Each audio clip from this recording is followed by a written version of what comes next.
Commençons d'abord par un petit retour en arrière. Nous sommes en 2003, Mercedes crée la surprise avec sa CLS, premier coupé à 4 portes et redonne ainsi du piment aux berlines qui se font alors grignoter par les SUV de luxe.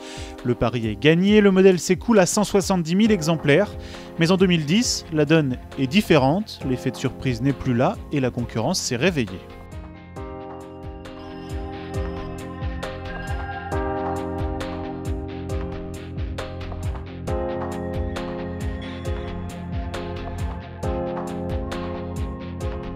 Côté style, la nouvelle CLS conserve la silhouette basse sur laquelle viennent se greffer les nouveaux codes esthétiques de la marque.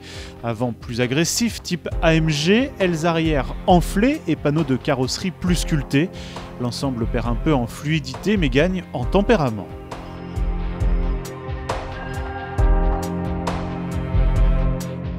À l'intérieur, les lignes sont plus marquées, l'ambiance progresse d'un cran en matière de raffinement.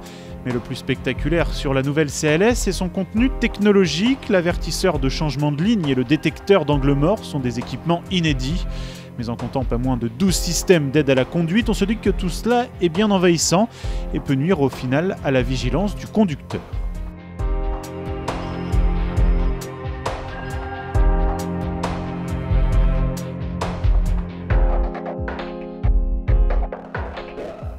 Sur la route justement, on profite du V6 diesel dont le silence de fonctionnement, l'onctuosité et la puissance agrémentent la conduite.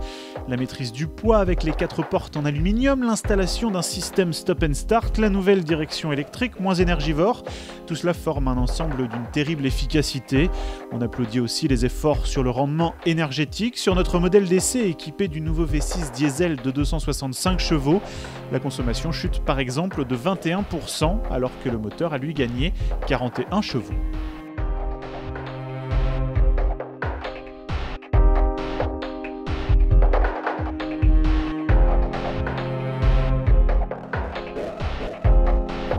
Si l'effet de surprise du premier modèle n'est plus là, cette version réussit à retenir l'attention par son style plus affirmé et par des consommations remarquables. Standing, qualité et prestations routières élèvent le tarif à 70 000 € dans cette version.